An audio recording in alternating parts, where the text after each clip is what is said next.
Yo, what's good? It's Pico over here in Singapore, and it is Thursday night. I gotta say, it's been an amazing day. Very, very interesting. Woke up super early because I thought I had a conference call this morning at 7, which got postponed. I'm not exactly sure when it's postponed to, but for now, um, it's postponed. So, woke up at like 6, which I've been dying to do that forever, but I just never do it. Finally got up at 6, got everything done, got baby girl dressed up, dropped her off at school. Um, because I dropped her off early, I figured I had time enough to get to work before I did my live training in our Facebook group. So as luck would have it, the train was stalled, and I got there maybe 15 minutes later than the start time for my training. So I was a little late. And then by the time I got there, I was kind of flustered with the timing of the trains, and I was worried that I was late.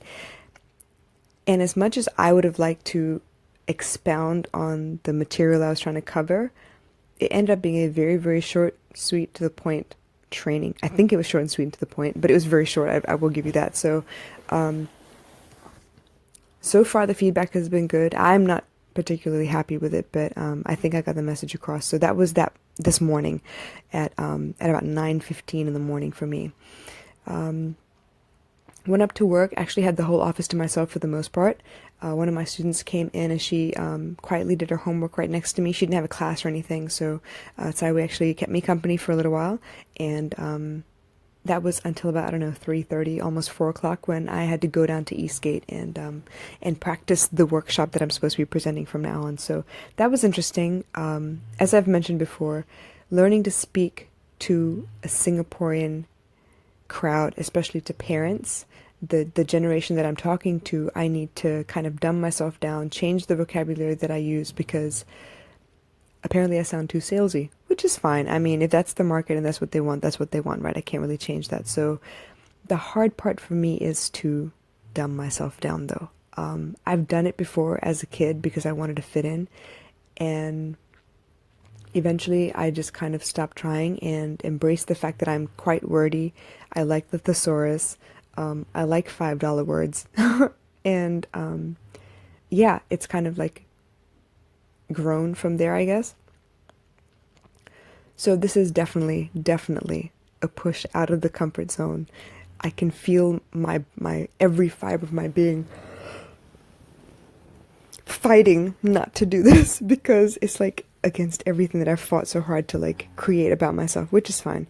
Oh, by the way, that's my daughter snoring in the background. I'm so sorry. Um, yeah, so that was quite interesting. Finally, made it home in the rain, picked up baby girl, went to McDonald's, picked up some food, and came back home. Now, I am meant to bake brownies. I have not started yet.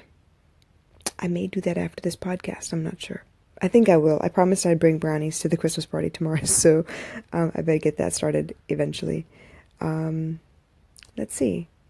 The topic I chose for today is actually blood and water, and let me explain what that means. They say blood is thicker than water, but in my particular life, I feel like blood has no bearing on water. There are certain things there's certain things that bond people together, mostly through experience, mostly through like a shared portion of your life. And I had the distinct privilege of reconnecting with an old family friend. I mean, honestly, I don't have a memory of Brisbane without you in it. And yeah, it was just really great to connect. It's been about 20 something years since I talked to him, or, even saw him. And I just remember him being this really great big brother. He had 2 twin sisters. He has a little brother after that. I mean, like, I just remember all these great memories. We used to all run around like a little crowd of Indian kids. We went to Tamil school together. I think we lived around the same neighborhood together for a long time, until my dad started moving us around, of course.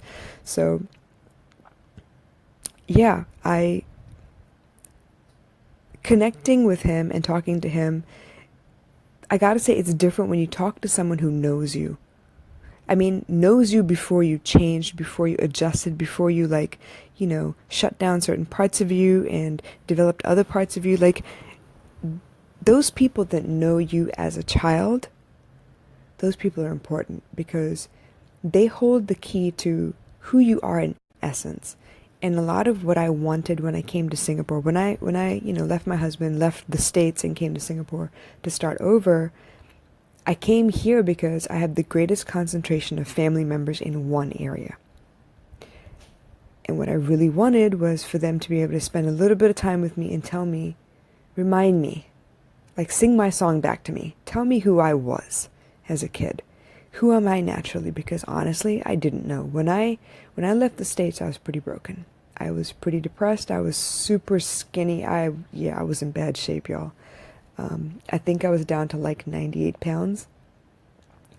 It was all I could do to focus on baby girl to get her through the day. So, I mean, I was still, when I got here, I had just stopped breastfeeding. She was still in diapers, still needed everything to be done for her. So I was happy to do that because it kind of distracted me from what was going on in my own life.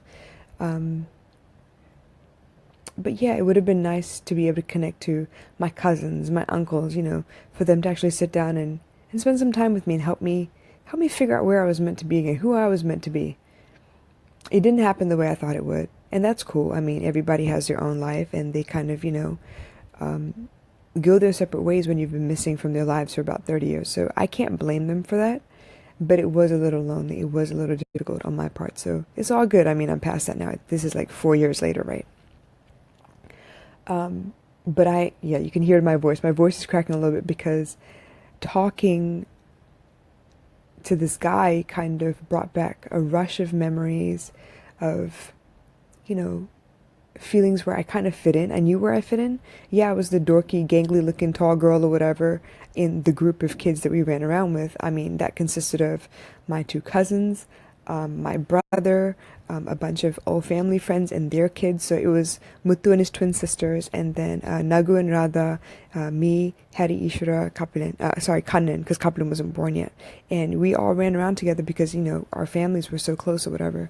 And then we met up with people like Kannan, Vivekanandan, and oh goodness, I can't even remember these people's names now. Kumaran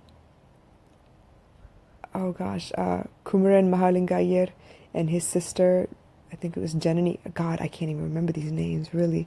But it was a lot of us, Sri Lankan Tamil kids. We went to the, Brisbane Tamil Padasalayam. It was really cool. But yeah, it was such great memories, and it was really great to just catch up with him and feel like I could talk to him and he would understand because he knew who I was. He doesn't know who I am now, but he knew who I was, and that was enough. Like, that's like, I don't have to explain a lot. He already knows. You know what I mean? He knows my family. He knows my dad. He knows my mom. He knows my brother. He knows. And it's kind of nice not to have to explain all of those things already. It's nice to be able to talk to someone who kind of has that base knowledge about who you are. I think he was there when I broke my nose. But yeah, it was amazing to catch up with him, and I just keep thinking back to all these new people that I'm meeting now, that are slowly getting to know who I am now, and then people who have been there in the background forever. The funniest thing, the closest friend I have, like right now, as of right now, the closest friend I have from high school is actually the guy who hated me the most while we were in high school, Parker Taylor. I still keep in touch with him to this day. I call him every year for his birthday without fail. I think I've mentioned this before. If I can't get a hold of him, I'll call one of our friends who does have his number, and if I can't get a hold of one of my friends, I will contact his mother. And I never thought I'd say that, like if I was back in Fuqua school and my future self would have come back and tell me this is where we'd be like 15, 20 years later, I'd probably laugh in her face and be like, yeah, whatever, he hates me. He hates my guts.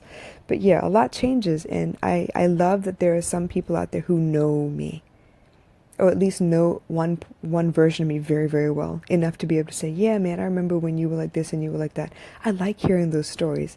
And no, it's not about me being, full of myself or anything, but I like hearing those stories because it reminds me of my evolution. Like, where I was at this point in my life and where I was at that point in my life and what did I do to, to cope with whatever I knew was going on but no one else knew. So it's like, it's uncanny.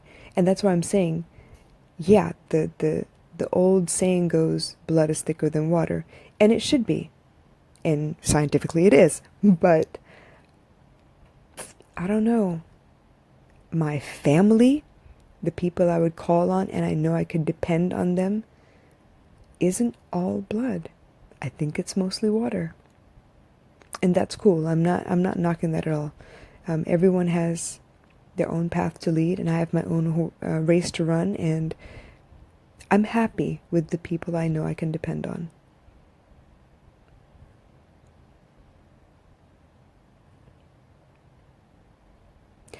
I really thought that finding out who I was as a kid would help me pick myself back up.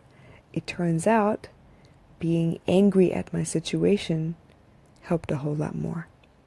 When I left, within a week or so, he told me that he had filed for separation, which I hadn't even broached the topic of divorce, separation, let alone divorce with him. And for him to bring that up and say he'd drawn up the papers already was kind of like a kick in the gut. Because up until that point, I really hadn't decided yet. I was still having a lot of guilt over leaving the kids. I was freaking out a little bit because I was actually, separating baby girl from her father, just a lot of things going through my mind. But when he said that, it was like something broke. And I kind of used it to fuel, like, my comeback almost, I guess. It kind of woke me up out of this like zombie-like state that I was in, like there where I was like feeling sorry for myself or whatever, and I put it to good use. I mean, I finally picked up and started looking for work, like honestly looking for work instead of saying, yeah, I looked and I didn't look. Eventually, one job led to another job, and I think throughout the course of my employment here in Singapore, I've learned to pick myself up a little bit more and a little bit more. I think I've drawn my strength from all of these water people in my life that turned out to be family anyway. I'm grateful. I'm so grateful. I'm happy that my family didn't do what I wanted them to do. I'm happy that they said no to me. I'm happy that they were too busy to pay attention. Because look at me now. They were convinced that I couldn't manage without a maid. Look at me now. It's funny what some people will encourage you to do and some people won't. The people you expect to have your back and don't.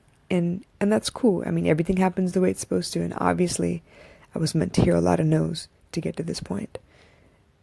It wasn't easy to get here. It wasn't like I woke up one day and was like, yeah, I'm going to build a brand. And next weekend, yeah, I'm going to build a website. And the next weekend after that, yeah, I'm going to start a podcast. Nope, that's not how that went. I had that business license for 2 years and did nothing. I mean, if you ask my mom and my brother, like, yeah, yeah, you're going to start a t-shirt. Yeah, sure, a t-shirt company. Where is your business license again? Yeah, okay. I got you. I understand. I saw something today that said, some people wait 10 years for that 1 year that makes a difference in their life. And I kind of feel like that was this year. I was born in the year of the rooster, and this year is the year of the rooster. And I kind of felt this different energy on January 1st of this year. And I kind of felt like, damn, you know what? Yeah, this is going to be it. And I don't know, but it feels different. And it was a period of great change for me and transformation for me, because it was just after my grandfather passed away. It was just after my mom had left. It was just after my brother left. So it was down to me and my maid and my daughter. And I could feel like whether this was the year or not, I was going to have to put in some work. I was going to have to make some major changes, because I knew at the beginning of the year that my maid's contract would run out by August. So I kind of had to start putting things into place, start working on some stuff like right away in order for me to be ready to let her go by August.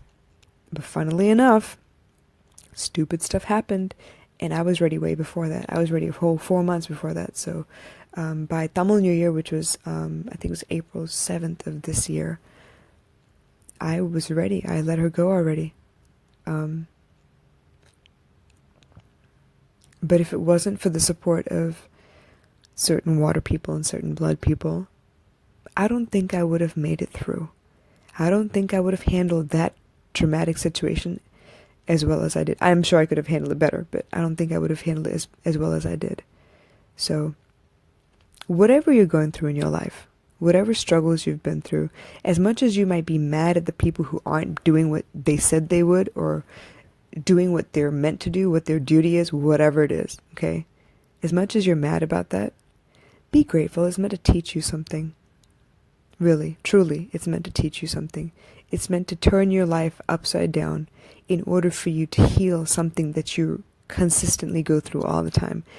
I think I've said this before and I'm going to say it again. The universe delivers the same lesson to you over and over again until you get it. Once you get it, it will never present itself again.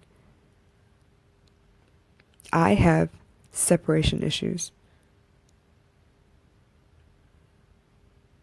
I don't like to be left behind. It hurts my feelings, like, to the core. I have anxiety about it. I worry, while you're with me, I worry that one day you might leave me. That's how bad it is, okay? I like create problems that aren't even there. But I'm working on that. There's a particular relationship in my life that's kind of kicking my ass on that right now. I have a runner in my life. They come and go, and it pisses me off to no end, but I can't say anything because I'm terrified they'll leave once and for all. Stupid, right? Anyway, blood and water. Family, you define what family is. There is no conventional term that means family. Ohana is Ohana. You define what that is. Your circle, your tribe, your closest friends, the people you always go to, I think I read somewhere, like lately I've been seeing it a lot, if a friendship has lasted over 7 years, it'll never break, it'll never die. Some of these friendships, they're going on 20 years now. It's amazing. When we catch up, it's like we never skipped a beat. We just have to fill in the details in between where we won't with each other. Got a lot of warm fuzzies with that conversation today. It was kind of nice. Anyway, I'm going to call it a night, you guys. I think I'm actually going to bake. Yeah. It's, to give you some perspective, it's about to be 11 o'clock at night now. I'm about to make brownies. Hilarious, right? Yeah, no. I'm brilliant. Y'all get some rest. Have a blessed Thursday, whether it's morning or evening for you. And I will catch up with you again tomorrow. Just a heads up, tomorrow I have a conference call at 9 and a Christmas party for the kids in the evening, so I'm actually looking forward to that. Anyway, y'all get some rest and I would check on y'all tomorrow. Bye.